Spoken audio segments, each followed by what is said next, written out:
Well, g'day, it's Jono with Monday Myth Check, and this one's a classic. I was a little like this in my early business days. It was like, well, I'm getting money from the client. I'm making some money out of them, so it's a good client, right? I just keep doing business with them. So I want to really put this under the spotlight as a myth check. What I'm talking about here is that you've got a client, you may not particularly like them, or maybe you do, but it's like, okay, they're paying the bills, they're bringing money in. I need them at the moment. I need them to be profitable. I need them to pay my team and whatever it might be.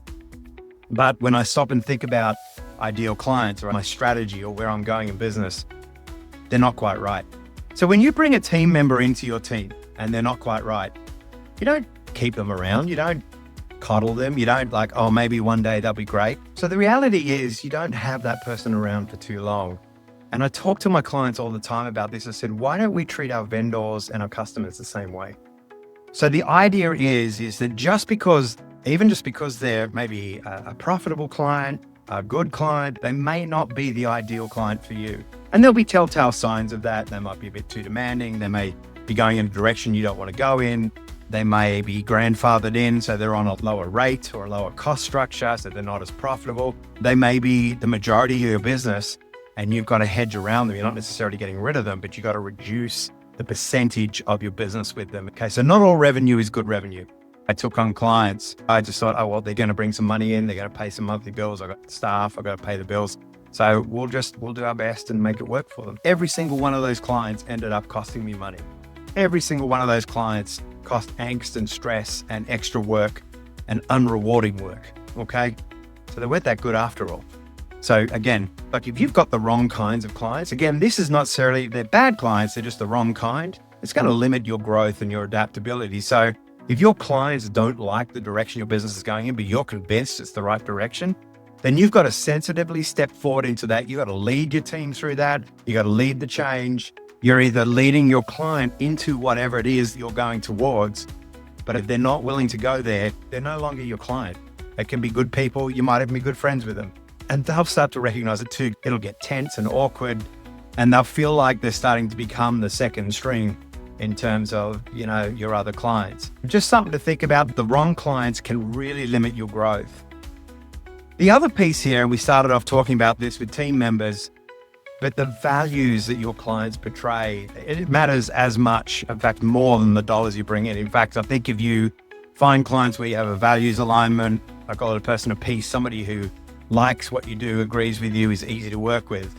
One of the things I take clients and leaders through is, let's think about what are your A, B, and C players. You can do this with your team members, but I'm going to talk about this in the context of your clients. If you had some indicators of a good client, they align with our values, they're easy to work with, they're profitable, they add energy to our team and interact with our team like it's their own, things that you say are important to you, people walk away from that client, go, I really love that client. You're almost going to imagine them hanging out for a beer afterwards.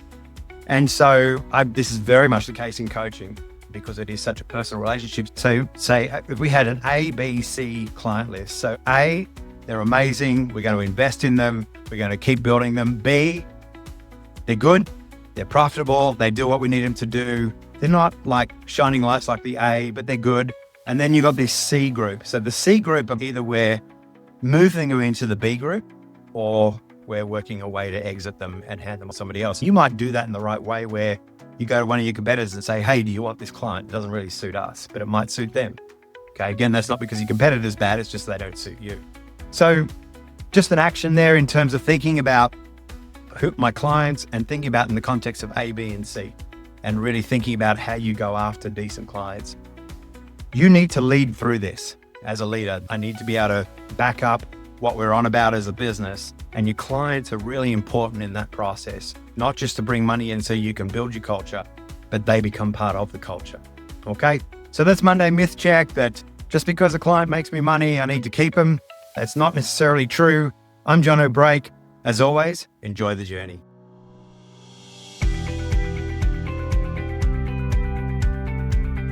Well, g'day, it's Jono here today, and I want to quickly talk to you about self-awareness in leadership and a DISC program that I'm launching. So one of the areas that I'm really well trained in, worked in for 15 to 20 years, is this assessment tool called DISC. And it basically helps you understand how people behave, how they interact with each other, how they connect, how they disconnect as well, how they can handle conflict, how they coach, how they guide, all these different things.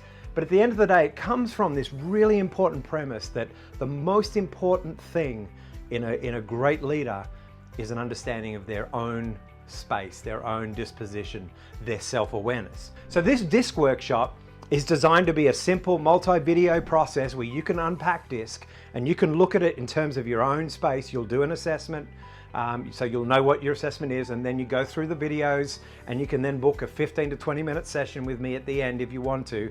But then also think about, okay, how does this apply to my team? And should we be doing this into your team?